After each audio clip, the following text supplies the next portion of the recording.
Hello dear.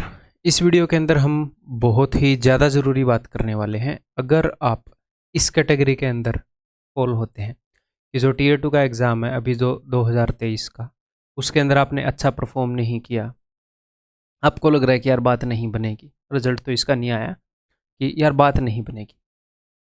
जब एक बंदा मेहनत करता है, क्योंकि टीयर 1 क्लियर किया है तो डेफिनेटली आपने काम किया है। अब की बार कट ऑफ भी हाई गई थी, 150 से ऊपर नंबर लाना, यानी कि जो बेसिक क्राइटेरिया है मेहनत करने का, कि बच्चा मेहनती है कि नहीं, सिंसियर है कि नहीं, उसके अंदर आप क्वालिफाई कर रहे हैं।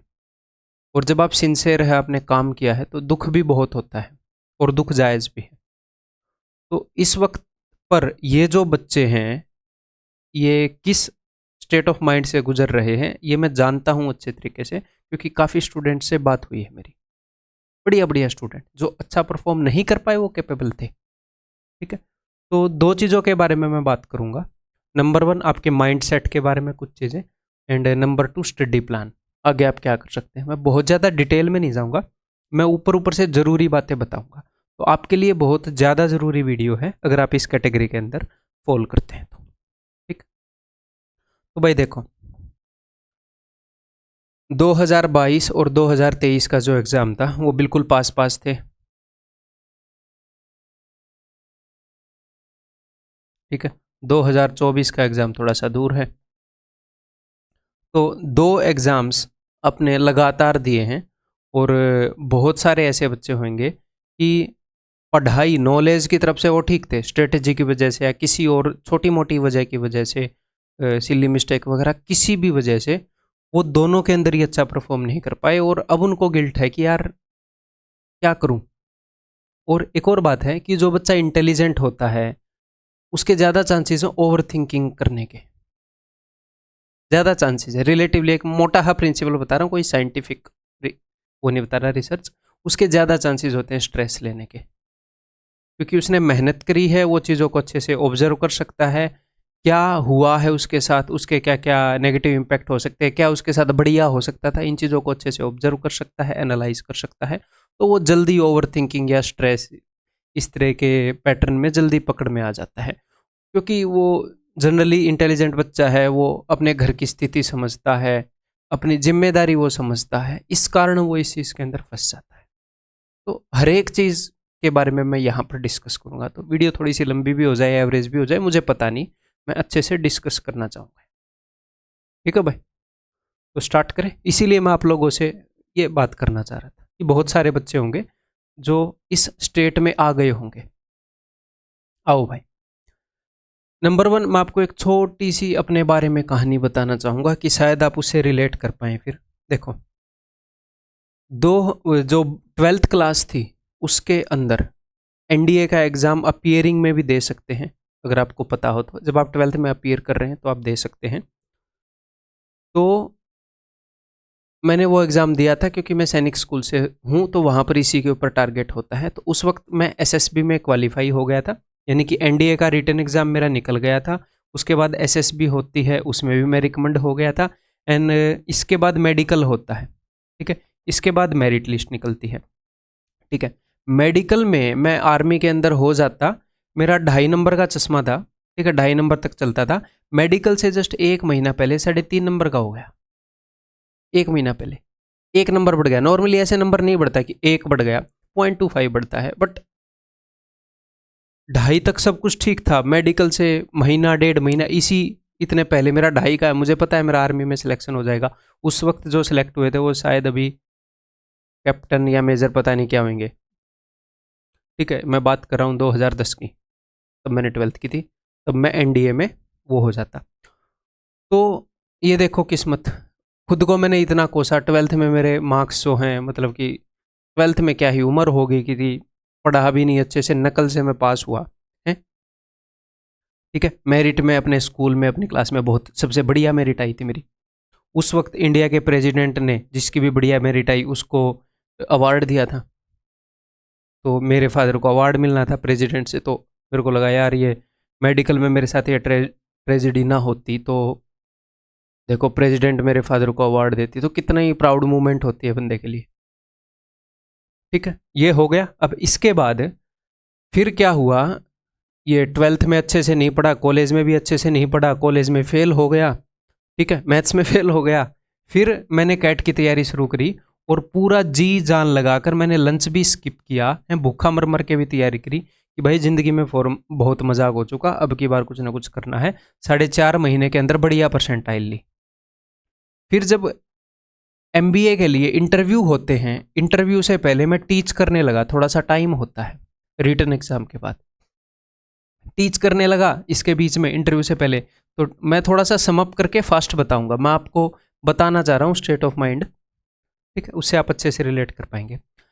टीचिंग मेरे को अच्छी लगने लगी इंटरव्यू से पहले, तो फिर मैंने डिसाइड कर लिया कि जो आईआईएम्स हैं और एक आईआईएम्स के इक्विवेलेंट एक होता है एफएमएस, दिल्ली में है, इनके अंदर सिलेक्शन हो गया तो ठीक है, अदरवाइज मैं कहीं पर सिलेक्शन नहीं लूँगा, मैं टीचिंग ही करूँगा। अदरवाइज ठीक ठाक परसेंटाइल है, बढ़िया परसेंटाइल है, किसी भी कॉलेज के अंदर बढ़िया पैकेज लग जाता, तो ना मैंने पोस्ट ग्रेजुएशन करी ना एमबीए करी। किसके लिए? कि मैं टीचिंग करूँगा। आईआईएम्स वालों ने, न्यू आईआईएम की इंटरव्यू की कॉल आया था, उन्होंने मेरे मार्क्स उनको 12th के अंदर अच्छे नहीं लगे, बोले कि 54% है। इंटरव्यू में उसी के ऊपर वो इतनी बात करते रहे। उनको पता लगा ये एसएसबी में रिकमेंडेड था, बोले तुम आर्मी में ही जाओ, तुम आर्मी के लिए ही बने हो, मतलब ऐसे ऐसे पता नहीं क्या था। मैं उनको बोल रहा था कि भाई मैं एमबीए करना चाह रहा हूँ, बनाऊँ नहीं बनाऊँ वो छोड़ दो, चश्मा बड़े नंबर का हो गया मेरा पहले से हैं, और मेरे 12th में अच्छे मार्क्स नहीं आए, तो मैंने प्रूव तो कर दिया कि भाई ठीक ठाक है खोपड़ा, कर लेंगे काम अपना। रिटर्न किस लिए लिया था, यही तो देख रहे थे ना कैपेबिलिटी है कि नहीं, बट चलो ठीक है। फिर टीचिंग के अंदर क्या हुआ, मैंने 1.5 साल खुद का इंस्टीट्यूट रन किया और इससे पहले 1 साल कहीं कहीं पर मैंने टीच किया, ठीक है, ऑफलाइन टीचिंग, ऑनलाइन की मैं बात नहीं कर रहा, बट रुपया चाहिए होता है ऑफलाइन टीचिंग को रन करने के लिए, कॉम्पीट करने के लिए, मार्केटिंग वगैरह करनी ज़रूरी होती है, ठीक है। और उस वक्त कुछ ऐसे डिसीजन लिए, गलत जगह पर गलत एग्ज़ाम की, जिस जगह पर एसएससी का दौर नहीं था वहाँ पर एसएससी की इंस्टीट्यूट खोल के बैठ गया। उम्र ही क्या थी, 22 साल थी, ठीक है। तो क्या हुआ, 2.5 साल यहाँ पर ख़राब किए। खुद एसएससी की एक जॉब लग कर उसकी डीवी मैंने छोड़ दी, डीवी में ही नहीं गया बाद में, मतलब मेरे जितने मार्क्स थे उस मार्क्स से कम कट ऑफ गई थी, मेरे को जॉब मिल जाती, बट मुझे टीचिंग में ही जाना था, मेरे को एसएससी टारगेट ही नहीं था, पढ़ा रहा था साथ साथ में एग्ज़ाम दे रहा था, ठीक है। बट नहीं चला तो फिर एसएससी की जॉब ज्वाइन कर ली। और जब मैं ये कैट का एग्ज़ाम दे रहा था तो तब मेरे अंदर इतना कॉन्फिडेंस था, सच जो भी है वो है, जो भी है, कि भाई चाहे मैं यूपीएससी की तैयारी करूँ, कैट की तैयारी करूँ, आग अंदर इतनी लगी थी कि अब की बार क्लियर करना है पेपर। मैं बोल रहा हूँ ना, भूखा मर मर के भी पढ़ता था, भूखा ये नहीं कि लंच स्किप कर देता था कि टाइम खराब ना हो, बहुत ऐसे काफ़ी लंबे अरसे तक ये किया, फिर किसी ने समझाया कि भाई पढ़ ले, ओ खा ले टाइम पर, ठीक है। तो फिर अब आप देखो, फिर मेरे को एक जॉब ज्वाइन करनी पड़ी, क्योंकि ऑफलाइन मेरी इंस्टीट्यूट चली नहीं, ऑनलाइन यूट्यूब पर उन दिनों लेक्चर में डाल देता था, बढ़िया चल रहे थे। बट आपको पता है कि, आपको ना भी पता हो कि यूट्यूब से ऐसी अर्निंग नहीं होगी कि मैं गवर्नमेंट जॉब छोड़ दूंगा, ठीक है। तो उस वक्त मैं जॉब के अंदर ज्वाइन भी कर चुका, फिर भी मैं ये डिप्रेस हूँ कि यार जॉब ही करनी थी तो यूपीएससी की कर लेता यार, एमबीए की कर लेता, ठीक ठाक इनकम होती है, यूपीएससी की 6 महीने 1 साल और देकर, जोर लगाने का जज्बा तो है स्टार्टिंग से, तो वो निकाल लेता। ये कहाँ पर फंस गया, क्या मैंने गलती की ये सारा? तब तक मैं 5 साल लगा चुका था टीचिंग में अपनी लाइफ के, कि क्या मैंने गलती क्या की, क्या ये 5 साल मैंने की है? पहले ही एसएससी की जॉब टारगेट कर लेता, बढ़िया रैंक आ जाती, खत्म करता मामले को। इतना दुखी भी हुआ, सुबह 4 बजे उठो, है, रनिंग वनिंग करके आओ, 7 बजे पहली क्लास लो, सुबह 7 बजे ऑफिस में चला गया और शाम को 7 बजे बैच खत्म हुआ तो 8 बजे आया। 13 घंटे की रोज की सीटिंग मेरी इंस्टीट्यूट में, है, इतना तंग रहा। तो एट द एंड ऐसे हेल्पलेस ही था। तो फिर आज क्या फील कर रहे हो सर? आज बढ़िया फील कर रहा हूँ। तो कई बार क्या होता है भाई, मान लो आपका अब की बार एग्जाम नहीं निकला, तो इतने बहुत सारे एग्जाम्पल हैं मेरे पास कि जिन बच्चों का बॉर्डर पर, अब थे तो बॉर्डर पर ही, थोड़ा सा और अच्छा करते तो बॉर्डर के उस तरफ चले जाते, कि बढ़िया परफॉर्म कर लिया, फिर उनको छोटी सी पोस्ट मिल गई, दूर मिल गई, अब दूसरी पोस्ट लेने के लिए एफर्ट लगा रहे हैं, वो नहीं मिल रही है। क्यों? क्योंकि जॉब के साथ पढ़ रहे हैं। हो सकता है आप ले लेते, बट हमें पता नहीं डाउन द लाइन जिस रास्ते पर हम नहीं गए कि वहां पर क्या था हमारे लिए। अच्छा भी हो सकता है बट बुरा भी हो सकता है। और दो चीज़ें होती हैं, कुछ चीज़ें हमारे कंट्रोल में होती हैं, कुछ चीज़ें हमारे कंट्रोल में नहीं होती हैं। तो किस पर फोकस करें? जो कंट्रोल में है उन पर। सिंपल है। आपको लग रहा होगा मेरे लिए कहना आसान है, नहीं, बहुत सारी फेजेस से मैं भी लाइफ में से गुजरा हूँ भाई। बिलीव में विश्वास कर लो कि हाँ गुजरा हूँ तभी कह रहा हूँ। और ऐसे ऐसे फेजेस में कि जहाँ पर जनरली एस्पिरेंट नहीं होंगे, वो पहुँचेंगे नहीं। ठीक है, तो जो हमारे कंट्रोल में है, जिसको हम चेंज कर सकते हैं, उसके ऊपर फोकस करो। जो हमारे कंट्रोल में नहीं है उसको जितने जल्दी एक्सेप्ट कर लोगे, एक्सेप्ट कर लो। ठीक। और मुझे एक बात बताओ, क्या पेपर को क्लियर करने के लिए सिर्फ नॉलेज ही चाहिए क्या? नॉलेज के साथ साथ स्किल भी तो चाहिए ना पेपर को अटेम्प्ट करने की। चाहिए कि नहीं चाहिए? अगर मेरे को फॉलो कर रहे हो तो आपको पता होगा कि अच्छे से चाहिए। तो हो सकता है आप इसके अंदर कैपेबल थे, इसके अंदर कैपेबल ना हो। यही देखोगे यार, मैंने कहाँ पर गलती कर दी? अगर मैंने सिली मिस्टेक कर दी तो मैं ही जिम्मेवार हूं ना, किस्मत को क्यों कोसूं? ठीक है, तो कोई नहीं, हम एक चीज स्ट्रॉन्ग करके एग्जाम के अंदर गए थे, अब दूसरी चीज को भी स्ट्रॉन्ग करेंगे। अब की बार हम गारंटी करेंगे। अब की बार हम सिर्फ ये गारंटी नहीं करेंगे कि हमें जॉब मिले। अब की बार अपना एक ही मुद्दा होगा क्या, कि एक बार में ही हम पोस्ट भी बढ़िया लेंगे, अपनी ड्रीम पोस्ट, और लोकेशन भी अपने होम स्टेट की लेंगे। नंबर ही इतने लेकर आएंगे। क्योंकि पिछली बार भी बॉर्डर के उधर हो जाते तो ये चीज़ें तो नहीं मिलती, आप इनके लिए फिर से लगते। यही मान लो भाई, ठीक है कोई दिक्कत नहीं है, लाइफ थोड़ी सी पोस्टपोन हो गई, एंड इन द एंड कोई नहीं यार, आप एक साल बाद भी पैदा हो जाते इस धरती पर, और जैसी आपकी लाइफ चल रही है वैसी चल रही होती, तो एक अटेम्प्ट बाद ही आपको जॉब लगती। ऐसे मान लो एक साल बाद पैदा हुए हो, कागजों में एक साल पहले हो, एक साल का एक्स्ट्रा एक्सपीरियंस ले लिया आपने। जिनकी उम्र निकल गई है उनके ऊपर तो ये बातें लागू नहीं होगी, लेकिन मैक्सिमम जनता के ऊपर ये लागू हो जाएगी। तो बात समझ में आ रही है आपको? ठीक है, तो हम क्या करेंगे, जो हमारे कंट्रोल में है, जो हम कंट्रोल कर सकते हैं, मैं आपको इलाज भी बताऊंगा ऊपर ऊपर से चीज़ों का, बाद में हम डिटेल में कभी डिस्कस कर लेंगे, जब जब टाइम होगा जिस चीज़ का, उनके ऊपर फोकस करेंगे और हम उसको चेंज करने की कोशिश करेंगे। मोटा मोटा आपका क्या टारगेट रहना चाहिए पढ़ाई में, वो भी मैं डिस्कस करूँगा। ठीक, नेक्स्ट, जो ये चीज़ है ये मुझे आपको बताने की ज़रूरत नहीं है। जो बच्चे टीयर 1 क्लियर कर चुके हैं, टीयर 2 में अगर वो अच्छा परफॉर्म नहीं कर पाए, तो कि भाई अगर आपको कोई भी गोल अचीव करना है तो ये कॉम्बिनेशन हमें चाहिए होता है। ये कॉम्बिनेशन हमें चाहिए होता है क्या, कि हमें अपना पर्पस क्लियर हो कि मैं ये काम क्यों कर रहा हूँ। सिंपली कि भाई फैमिली, पापा खुश हो जाएंगे, मम्मी खुश हो जाएंगी, मैं भी खुश हो जाऊंगा, और ये बढ़िया है यार। कईयों की तो फैमिली ही अपग्रेड हो जाएगी ये गवर्नमेंट जॉब लग के। कई परिवार में, इंडिया में एवरेज जो परिवार हैं अपने लोअर मिडिल क्लास, उनमें एक गवर्नमेंट जॉब भी एक लग्जरी है। ठीक है, उन परिवार का स्टैंडर्ड ही अप हो जाएगा। ठीक है, बहुत सारे बच्चों के ऊपर ये इम्पैक्ट पड़ेगा। तो पर्पस, और दूसरा मोटिवेशन से कुछ नहीं होता, डिसिप्लिन। डिसिप्लिन यानी कि रोज काम करना, सिंपली डेली शो अप करना। ये चीज़ आपको पता है, मुझे पता है कि ये चीज़ आपको पता है। तो बस सिंपली क्या हो सकता है कि कुछ टाइम के लिए आप इससे भटक सकते हो, तो थोड़ा सा कंसियसली इसके ऊपर अपने दिमाग को लाना भाई, कि क्यों स्टार्ट किया था, क्या इतने जल्दी गिव अप कर दूं क्या मैं? कोई नहीं यार, देखो, दो में से एक ही चीज़ कर सकते हैं। चीज़ कई बार हमें लगता है कि भाई अपनी लाइफ जो है वो परफेक्ट होनी चाहिए, बट इनमें से एक ही मिलेगी। इनमें से एक ही, हैप्पी लाइफ या perfect life. Perfection is a myth, क्योंकि परफेक्शन अचीव करने लगेंगे तो कैसी भी लाइफ हो उसके अंदर कमी निकाल ही लेंगे हम। कमी निकाल ही लेंगे हम। कल को अपनी ड्रीम पोस्ट भी मिल जाएगी, घर की लोकेशन भी मिल जाएगी, तो और भी बहुत सारी कमी होंगी आपकी लाइफ के अंदर। पूरी ज़िंदगी दुखी ही रहेंगे। तो कोशिश करो जल्दी से इसको एक्सेप्ट कर गए यार। धुरंधर हो तुम, 150 प्लस की कट ऑफ के बाद तुम पार कर गए। उस वक्त बच्चे कितने दुखी हुए थे कि यार इतनी हाई कट ऑफ चली गई। सेल्फ डाउट आपके अंदर आए होंगे, बट पता है आपको आप क्या चीज़ हो, पता है कि नहीं? हनुमान की तरह याद दिलाना पड़ेगा क्या, कि जब हनुमान जी को जंप करना पड़ा था श्रीलंका में जाने के लिए, कि भाई सेल्फ रियलाइजेशन कराना पड़ा था। ये चीज़ें मैं वैसी नहीं बता रहा कि आपके अंदर आग भर दूं झूठी, नहीं। मैं आपको रियल चीज़ें बता रहा हूँ। ठीक है, कभी कभी क्या होता है कि आप ये मान लो कि सर्दियों के अंदर गाड़ी के शीशे के ऊपर फॉग जम जाती है। मैं उस फॉग को क्लियर कर रहा हूँ, आपके विजन को क्लियर कर रहा हूँ। झूठी हवा नहीं भर रहा, जैसे मोटिवेशन के अंदर फालतू का पंप भर देते हैं। क्लैरिटी चाहिए होती है हमें, मोटिवेशन नहीं चाहिए, क्लैरिटी। तो जस्ट आपको क्लैरिटी दे रहा हूँ, और हो सकता है आपके शीशे पर धुंध जम गई है। कर सकते हो यार, क्या दिक्कत है, एक सिलेबस है, तुम नहीं समझोगे तो और कौन समझेगा, है? वो बच्चे समझेंगे जो इन बातों में आ जाते हैं, अब तुम्हें 14 घंटे पढ़ना होगा बेटा, ऐसे मतलब तुम ही तो समझोगे इन बातों को, तुम डाउन हो जाओगे। अब हम बात करते हैं जी सिलेबस के ऊपर, ठीक है?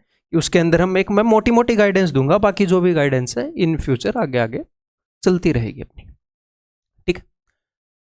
तो नंबर 1, ठीक है भाई, ब्लेसिंग इन डिस्गाइज हमारे लिए क्या हो सकता है यहाँ पर? ये हो सकता है कि एक बार में अगर हम जॉब पर जाते तो टाइम नहीं मिलता, अब की बार पोस्ट और लोकेशन का लफड़ा खत्म करेंगे, 2024 के बाद आप एसएससी की जर्नी से बाहर हो, बाहर, ड्रीम लोकेशन ड्रीम जॉब लोकर लेकर खत्म बस। अब की बार टारगेट छोटा मोटा नहीं रखेंगे, ठीक है? 150 का टारगेट रखोगे तो मोटिवेट ही नहीं हो पाओगे, 170 का रख दो प्री में, 175 का रख दो, और उसको विश्वास भी करना कि ये अब की बार हम अचीव करेंगे, और करेंगे हो सकता है। एक मोटी मोटी गाइडलाइन दे दूं कि मैथ इंग्लिश रीजनिंग में अपनी कोशिश रहेगी कि हम 100% मार्क्स स्कोर करें, क्योंकि आप जीरो से तैयारी स्टार्ट नहीं कर रहे, आप तैयारी स्टार्ट कर रहे हो कोई 80 से, कोई 85 से, कोई 90% से, जिन लोगों से मैं बात कर रहा हूँ, आप जीरो से नहीं कर रहे, ठीक है? अब आप 1 मार्क बढ़ाने के लिए आपको बहुत ज़्यादा पढ़ना या एनालाइज करना पड़ेगा, बट उतना टाइम है हमारे पास, अब उस टाइम को क्यों ना हम यूटिलाइज करें।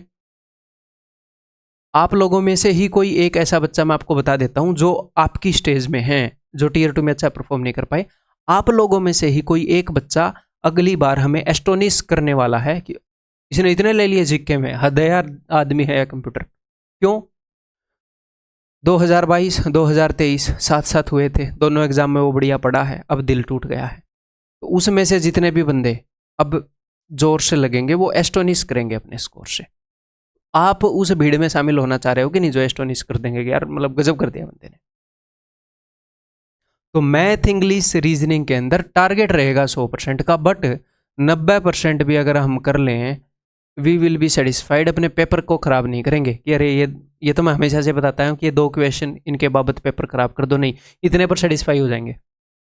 हो सकता है मैथ में फुल मार दिए, इंग्लिश में थोड़े कम रह गए, रीजनिंग में भी फुल मार दिए, फुल नहीं मारे, एक एक क्वेश्चन कम हो गया,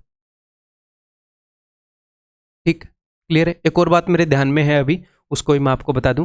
कई बार बच्चों को ये लगता है कि सर जो सिली मिस्टेक है ना, क्या पता मैं कितनी तैयारी करूं फिर भी उस दिन सिली मिस्टेक्स हो जाएंगी, तो मैं क्या करूंगा?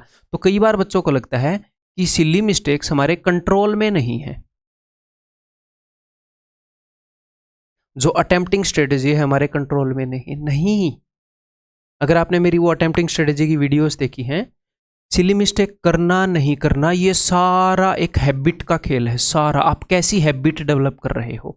बच्चे करते क्या हैं, वो मॉक टेस्ट देते हुए उसको उतना सीरियसली नहीं लेते, वहां पर तुक्के मार देते हैं, वहां पर लाइटली लेते हैं, और अब वो सोचते हैं मैं मेन एग्जाम को सीरियसली ले लूंगा। नहीं, आप जो करोगे वो हैबिट डेवलप होगी, जो करना चाहोगे वो नहीं। एक तो किसी काम को करना और एक सिर्फ करना चाहना। हैबिट किससे डेवलप होगी? जो कर रहे हो रोज। तो क्या मॉक को लाइटली लेना ना? और सिली मिस्टेक कब होती है? क्या क्वेश्चन हार्ड होता है, क्वेश्चन इजी होता है? कब? जहां पर क्वेश्चन हटी, सावधानी हटी, दुर्घटना घटी, जहां पर आपका आप डिफेंस गिरा दी, जहां पर लाइटली ले गए, सिली मिस्टेक होगी, क्वेश्चन चाहे इजी हो। तो एक हैबिट डेवलप करनी पड़ेगी ना भैया, कि क्वेश्चन को लाइटली नहीं लेना। अच्छा खासा प्यारा सा क्यूट सा क्वेश्चन कब 3 मार्क्स के बदले -1 दे जाए पता नहीं चलेगा। तो सर क्या करें? क्या डर के बैठे नहीं? हैबिट हैबिट बनाओ। ये जो मॉक टेस्ट दे रहे हो उनमें स्ट्रॉन्ग एनालिसिस चाहिए। आप लोग ऊपर ऊपर से एनालाइज कर लेते हो, उसके बारे में बात करेंगे। तो ये कंट्रोल में है, ये नहीं है कि क्या पता उस दिन क्या हो जाएगा। नहीं, आपके कंट्रोल में होगा कि उस दिन क्या होगा, बट उसके ऊपर काम करना पड़ेगा। कुछ बातें अभी बताऊंगा, कुछ इन द जर्नी बताऊंगा आगे, ठीक है? तो मैथ इंग्लिश रीजनिंग में समझ में आ गया, ये अपना टारगेट होगा। आपका जो भी वीक है उसको आप कर सकते हो अभी, क्योंकि कुछ तो 150 लाए हो 200 में से, तो कुछ तो स्ट्रॉन्ग है ही, है ना? एक से ज़्यादा ही स्ट्रॉन्ग है। अब जीके में हमारा टारगेट होगा मैक्स। जीके एक ऐसी चीज़ है कि मान लो ये 0 मार्क्स हैं और ये 50 मार्क्स है। प्री की अगर मैं बात करूँ तो ये स्टार्टिंग के मार्क्स लेना ये ईजी है। 5 नंबर लेना बहुत ईजी है, पहले 5 नंबर, अगले 5 नंबर लेना डिफिकल्ट है, अगले 5 नंबर लेना और डिफिकल्ट है, इसके बाद मार्क्स ही नहीं बढ़ते इतने अच्छे से। क्यों? क्योंकि मामला क्या है, ये मान लो एक आम का पेड़ है, पत्थर मार मार के आम तोड़ लिए, स्टार्टिंग में इजीली टूटेंगे क्योंकि बहुत ज़्यादा हैं, उसके बाद आम कम रह गए, अब निशाना मारना पड़ेगा। पहले तो आंख मीच के मार दो, हो सकता है 2 आम को लग जाए, 2 आम गिर जाए। अब वो जगह कम रह गई जहाँ से इम्प्रूवमेंट हो सकती है, तो सर उसका क्या करेंगे? उसकी स्टेजेस हैं। क्या स्टेज है? सबसे पहले आपको सिलेबस करना है। आप अरिहंत की बुक से कर लो, मनोहर पांडे से, ल्यूसेंट से कर लो, ठीक है, कोई कोर्स किसी से भी कर लो, यूट्यूब से कर लो, ठीक है। ये एक स्टेज है, हम जीके का बेस बिल्ड कर रहे हैं। किसी टीचर से कोर्स से कर लिया तो फिर भी हम ल्यूसेंट या अरिहंत वो करेंगे अपने नोट्स के अलावा। ये एक स्टेज होगी कि सिलेबस को अच्छे से कर लिया, ठीक है। अब मान लो एग्जाम को 2 ही महीने हैं, तो मैं आपको क्या बोलूंगा, सिर्फ ये करके जाओ। बट अब आपके पास टाइम है, सर मुझे तो मार्क्स चाहिए, मैं कितना भी पढ़ सकता हूँ। आप में से बहुत सारे बच्चे ये बोलेंगे। तो क्या मामला है, स्टेज 2 होता है कि भैया जितने भी एसएससी के PYQs हैं वो कर लो, ठीक है। किरण की बुक ले आओ, कोई भी बुक ले आओ, हैं। ये सिर्फ TCS वाले मत करना भाई, ये एजेंसीज बदलती रहती हैं, क्वेश्चन बैंक एक ही है, वो सारे कर लेना जीके के अंदर, ठीक है। PYQs जो आपको डिफिकल्ट लगे उनको सर्कल कर देना, ठीक है। हमें इसके भी रिवीजन चाहिए बहुत ज़्यादा, जो स्टेज 1 है जो आपने सिलेबस किया है, और इसके भी रिवीजन चाहिए। जो आपने मार्क कर रखे हैं इन क्वेश्चंस के बार बार रिवीजन चाहिए। जो आपने मार्क नहीं किए थे, जो आपको लगे थोड़ा सा भी कि यार नई सी इन्फॉर्मेशन है, इसके बाहर की इन्फॉर्मेशन है या थोड़ा डिफिकल्ट है, उसको मार्क कर देना। क्यों? जो डिट्टो इन्फॉर्मेशन यहीं से आई है उसको पढ़ने में क्यों टाइम वेस्ट करेंगे, है ना। उसको पढ़ने में क्यों टाइम वेस्ट करेंगे, वो तो इसी के रिवीजन के साथ हो जा रहा है। तो आपने क्या किया, इस कंटेंट को एक बार में ही अपने अकॉर्डिंग कस्टमाइज सा कर लिया, उसको बार बार रिपीट करते रहेंगे। अब कई स्टूडेंट बोलेंगे मेरे पास तो अब भी टाइम है, मैंने तो ये भी 2-2 बार, 3-3 बार, 5-5 बार कर दिया। फिर नेक्स्ट स्टेज आती है कि यूपीएससी के लिए मोटी वाली बुक में नहीं बोल रहा, जैसे पॉलिटिकल लक्ष्मीकांत हो गई, ऐसे जो बेसिक बुक्स हैं उनके सिलेक्टेड पोर्शन को है या सारे पोर्शन को अकॉर्डिंग टू टाइम हम पढ़ लें। अब इस बात को ऐसे गलत मत ले जाना कि एसएससी के लिए ये बुक सजेस्ट कर रहे हो। अगर मैं आपके 4 महीने बचे हैं एग्जाम में और फिर किसी बच्चे को, फ्रेशर को बोलूँ कि ये कर ले, तो मैं गलत हूँ। बट बंदा सब कुछ करके बैठा है, यहाँ से जाना ठीक है, यहाँ से जाना। जीके में ऐसे ही मार्क्स बढ़ते हैं। करंट अफेयर जनरली 1 साल की करके जाते हो, 1.5 साल की करके चले जाओ। और ये बातें मैं आपको यूट्यूब पर बता रहा हूँ तो कई बच्चे ये भी बोलते हैं क्यों कंपटीशन बढ़ा रहे हो सर। तो भाई सुन बहुत सारे बच्चे लेते हैं, फॉलो कम ही करते हैं। टेंशन मत लिया करो, फॉलो करने वाले बनो, जॉब सिक्योर, खत्म। नहीं करते इतने बच्चे फॉलो, ठीक है। अप्लाई नहीं करते लोग, नॉलेज आज के दिन इंटरनेट की दुनिया में भरी पड़ी है। नेक्स्ट, अब अगर आप ट्रैक करोगे ना जो आप कर रहे हो, तो कि काम हो रहा है, तो हम डिप्रेस नहीं होते। क्यों? क्योंकि काम हो रहा है। अब ट्रैक नहीं कर रहे, 7-8 घंटे पढ़ भी रहे हैं, हमें एक्चुअल में पता नहीं लग रहा कितना काम हो रहा है, तो वो मज़ा नहीं आएगा, वो मोटिवेशन नहीं मिलेगी। फिर भी यही लगेगा रोज़ पढ़ रहा हूँ, फिर भी यही फील हो रहा है कि वहीं पे हूँ। तो हमें क्या करेंगे, हर एक सब्जेक्ट के टॉपिक्स को, चैप्टर्स को लिख लेंगे। ऐसे मैथ में परसेंटेज फलाना ढिमकाना है, अपने कोर्सेज के अंदर मैं और कमल सर हैं वो तो आपको शेड्यूल दे ही रहे हैं, इसी पर्पज से दे रहे हैं डिटेल में, यहाँ पता लगे, सरक रहे हैं, ठीक है। इंग्लिश में भी, जीके में भी पोर्शंस को लिख लो, फिर उनके ऊपर टिक मारो, परसेंटेज हो गया, आगे टिक मारो, इंटरेस्ट हो गया, प्रॉफिट एंड लॉस हो गया, ठीक है। दोबारा करो, दोबारा टिक मार दो, तिबारा करो, तिबारा टिक मार दो। तो रिवीजन भी कितनी बार हो रहे हैं, ट्रैक हो रहे हैं, कितनी बार गो थ्रू है, उस सब को ट्रैक करोगे तो मज़ा आएगा। एक गेम सा हो जाएगा कि गेम की स्टेज है वो आगे पार हो रही है। कितनी टाइम हो गया मेरे को, 24 मिनट हो गए है ना इस वीडियो के अंदर। चलो अच्छे से बता देते हैं, ठीक है। तो आपको ग्रोथ का, अचीवमेंट का, इम्प्रूवमेंट का एहसास होगा। ये एहसास होगा तो अगले साल के पेपर तक बने रहोगे। आपको ये टाइम क्यों मिला है? आपको थोड़ा सा ज़बरदस्त स्कोर करने के लिए टाइम मिला है। अब इसको यूज़ करोगे नहीं करोगे आपके ऊपर है। ऐसा स्कोर मिला है कि अगर आप मुझे फ़ोन करके बताओगे इस एग्ज़ाम के बाद 2024 के बाद तो कितना टाइम मिल गया है कि सर मेरे इतने मार्क्स आए, मैं भी बोलूँ कि मजाक तो नहीं कर रहे हो यार, ठीक है। जीके में इतने थोड़ी आते हैं, मतलब तुम चारों सब्जेक्ट में स्ट्रांग हो क्या तुम, ठीक है। तो देखते हैं कितने बच्चे इन बातों को मानते हैं, कितने करेंगे इस काम को। Next, multiple revisions of relevant and complete content. इसके मल्टीपल रिविजन चाहिए। जनरली ये आदत होती है कि इतने स्कोर के बाद कि बच्चों के भटकने की भी आदत हो जाती है कि सब कुछ कर तो लिया, भटकता रहता हूँ, सारे टीचर से सारे चैप्टर कर लेता हूँ। नुकसान में रहोगे दोस्त, एक और साल खराब कर लोगे। रिलेवेंट होना चाहिए, इररिलेवेंट नहीं पढ़ना, ठीक है। आप बॉक्सिंग की तैयारी कर रहे हो और मैं आपको तलवारबाजी की तैयारी करवाता रहूँ और आप बोलो सर आपने तो मजाक करवा दिया, ऐसे तलवार में ऐसे कर लेता हूँ, टूर्नामेंट में बुरी तरह पिटोगे जिस दिन बॉक्सिंग में जाओगे। वो करो जिसकी ज़रूरत है, इररिलेवेंट मत पढ़ो। कई बच्चों को शौक हो जाता है, सर ये क्वेश्चन करके दिखाओ, रंगीन सा क्वेश्चन, ऐसे ऐसे सर्कल बना दिया, ट्रायंगल बना दी, ये कर दिया, सिलेबस से बाहर है। टेलीग्राम पर आते हैं मेरे पास डाउट कि सर ये क्वेश्चन करके दिखाओ। तो फिर मेरे को यही सीन आता है, स्कूल में पीटते थे ना, एग्जामिनर ने ऐसे करवा रखा है और डंडे से मार रहा है, एग्जाम में तेरा ये हाल होगा बेटा, ये कर रहा है ना। तो रिलेवेंट एंड कंप्लीट, इस कंटेंट के मल्टीपल रिवीजन्स, मत बहकना किसी की भी बातों में आकर कैसे भी, ठीक है। नेक्स्ट, अब काम की बात भाई, देखो हम सिर्फ एनालिसिस नहीं करेंगे, थोड़ी सी डीप एनालिसिस करनी पड़ेगी। कैसे करनी पड़ेगी? इसी से मार्क्स बढ़ेंगे, नहीं तो नहीं बढ़ेंगे, इंप्रूवमेंट ही नहीं होगी। क्योंकि 150 के करीब अगर 200 में से जा रहे हो तो अब इंप्रूवमेंट करना मुश्किल हो गया, उसको एनालाइज करना मुश्किल हो गया। इसके बारे में इन फ्यूचर और भी वीडियोज आएंगी, यहाँ पर बेस समझ लो, ऐसे ही बिल्ड होती जाएंगी चीज़ें, ठीक है। देखो दो तरह की चीज़ें होती हैं, एक तो अपने वीक पोर्शन होते हैं, दूसरी अपनी रॉन्ग हैबिट्स होती हैं। वीक पोर्शन यानी कि हमारी नॉलेज में कमी, हमारी करंट अफेयर कमज़ोर है। रॉन्ग हैबिट्स, तुक्का मार देना, लाइटली ले लेना है, इस तरह के, यानी कि हमारी स्ट्रेटजी में कमी है, गलत टाइम पर गलत सब्जेक्ट अटेम्प्ट करना। मैं बहुत सारी आप लोगों को गाइडेंस देता हूं, सारे लोग उसको मानते नहीं है, नहीं मानते हैं, ठीक है। फिर कंप्लेन करते हैं क्वेश्चन हो जाने के बाद एग्जाम की, ये हो गया वो हो गया, नहीं मानते हैं। सर मैंने सोचा ये कर दूं, फिर एग्जामिनर भी सोचेगा फेल कर दूं, है ना। तो इन दोनों चीज़ों की कमी हम एनालाइज करेंगे। कैसे एनालाइज करेंगे मैं आपको बताता हूँ, मैं एग्जाम्पल लेकर बता देता हूँ। मान लो आपने मैथ्स का, जीके का एग्जाम्पल ले लेते हैं, बहुत ही बढ़िया है जीके और इंग्लिश का एग्जाम्पल। मैथ और रीजनिंग में अलग सिस्टम होएगा।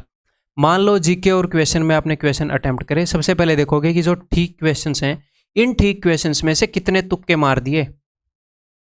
मान लो ये क्वेश्चन आपने तुक्का मारा था बट ठीक हो गया है, और इधर रॉन्ग क्वेश्चन है, इन रॉन्ग क्वेश्चन में भी ये देखोगे कि कितने तुक्के मार दिए। अब मामला क्या है, रॉन्ग क्वेश्चन में सारे तुक्के नहीं होते, कई बार हम वाकई में श्योर होते हैं कि यही आंसर है बट वो नहीं होता, तो हमारी गलतफहमी हो गई। कई बार हम श्योर नहीं होते, दो में से एक पिक कर लेते हैं, हमें लग रहा था, अंतरात्मा जानती है बेटा तू तुक्का मार रहा है, फिर भी उनके पास जस्टिफिकेशन होती है, हमें लग रहा था सर यही होगा। तो ये देख लो यहाँ पर कितने तुक्के थे, जिसके मार्क्स मेरे को तुक्के से मिल गए, क्योंकि उस दिन एग्जाम में क्या पता मिले कि ना मिले, ठीक है।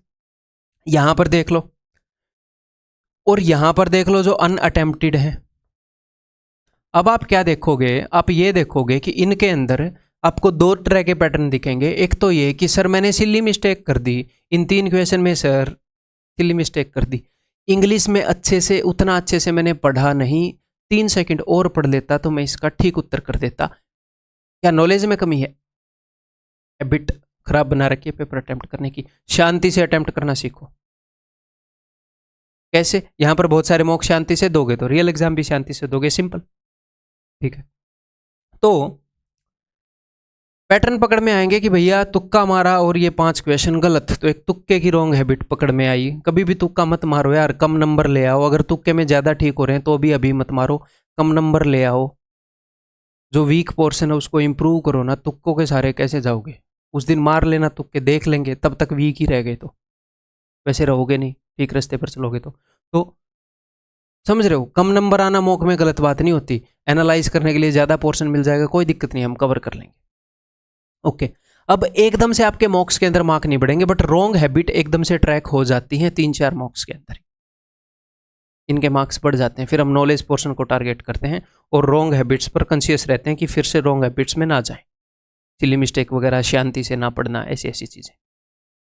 ठीक है, नेक्स्ट जो अनअटेम्प्टेड क्वेश्चन है, अब इनमें हम ये देखेंगे कि भैया कैसे, कौन से ऐसे क्वेश्चन है जो हमें ये बता रहे हैं। मान लो आपको ये मिला कि एक पॉलिटी का क्वेश्चन गलत हो गया, एक अलजेब्रा का क्वेश्चन गलत हो गया, तो इसका मतलब ये नहीं है कि अलजेब्रा वीक पोर्शन है, आपका स्ट्रॉन्ग है, बट कभी कभी हो सकता है किसी रीजन से।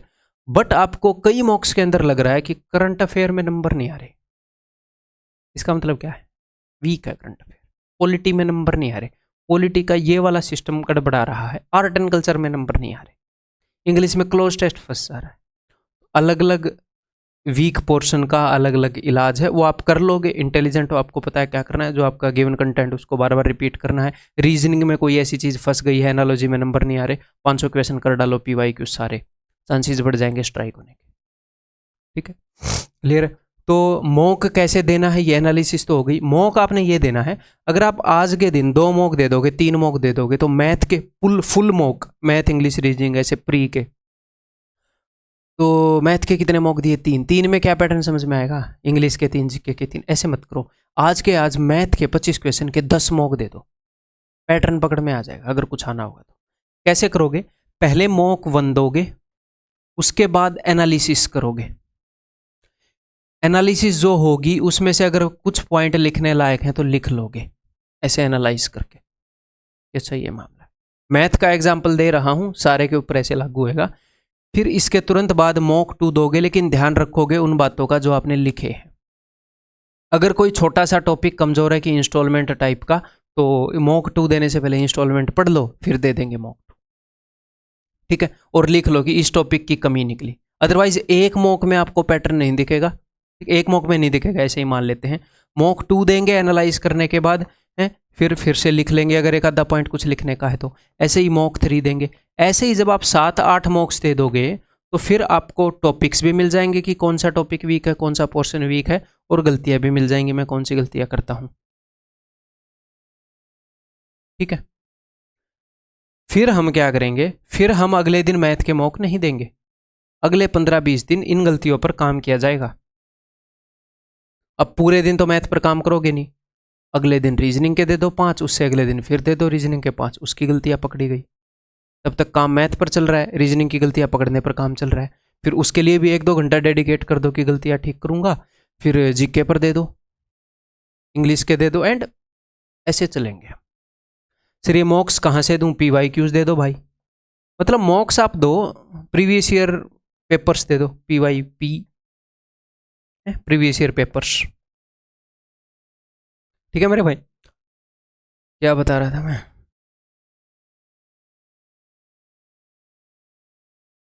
हाँ ठीक है, चलो जो भी है, ऐसे आपने काम करना है भाई। मार्क्स एकदम से नहीं बढ़ेंगे, धीरे धीरे इस मेथड से क्या सर बढ़ जाएंगे, बढ़ जाएंगे। क्या इस वीडियो को जितने लोग देखेंगे सारे अप्लाई कर लेंगे? अरे दुनिया में कितने लोग हैं जिनको ये पता है कि स्कूल में पढ़ लेंगे तो अच्छा होगा? ऑलमोस्ट 100%। अगर थोड़ी सी मेहनत कर लेंगे, पढ़ लेंगे। फॉलो कितने करते हैं? तो आप देखो आप किस कैटेगरी में फॉलो हो गए। It is difficult to be consistent किसी भी काम में, but great results come on being consistent. मुश्किल काम करना, ग्रेट चीज़ अचीव करना सबके बस की बात थोड़ी है। ऐसे ही थोड़ी सब कर लेंगे फिर वो ग्रेट ही नहीं रहेगी। ठीक है, तो सब नहीं करेंगे, आपको अपना ध्यान रखना है क्या करोगे। तो भाई दैट्स ऑल, मुझे ये लगता है कि मैंने ऑलमोस्ट सब कुछ इस वीडियो के अंदर कवर कर दिया है। ठीक है, और कुछ भी बात है आप नीचे कमेंट करके बताओ। ठीक है, वीडियो कैसी लगी कमेंट करके बताओ, हैं लाइक से फ़र्क नहीं पड़ता, कर दोगे तो ठीक है। अदरवाइज़ मेन बात यह है, अगर पहली बार चैनल के ऊपर आए हो और इन फ्यूचर फिर से मेरी शक्ल देखना चाह रहे हो तो सब्सक्राइब कर लो, नहीं तो वीडियो मिस कर दो। ठीक है, तो अगर आप कुछ कमेंट करोगे, कुछ एक आधी और गाइडेंस आप चाहते हो तो उनके ऊपर मैं फिर से वीडियो बना दूंगा, छोटे छोटे सा बातों का। तो ठीक है भाई, फिर से अगली वीडियो के अंदर मिलते हैं, और उम्मीद है कि बातें कुछ दिमाग में ये जाएंगी। और अगर आप स्क्रीनशॉट इसका लेना चाह रहे हो तो वो फैसिलिटी भी अभी दे देता हूँ आपको। ये ले लो भाई स्क्रीनशॉट, एक पहला पेज, ये दूसरा पेज, ये तीसरा पेज। अगर फिर से ये करना पड़े कि भाई क्या मैं सारी चीज़ें फॉलो कर रहा हूँ कि नहीं, कि एक बार स्क्रीनशॉट देख लेना, वीडियो नहीं देखनी पड़ेगी, या तेज़ स्पीड में वीडियो देख लेना, काम की वीडियो। ठीक है, तो दैट्स ऑल भाई, अगली वीडियो के अंदर मिलते हैं, बाय बाय।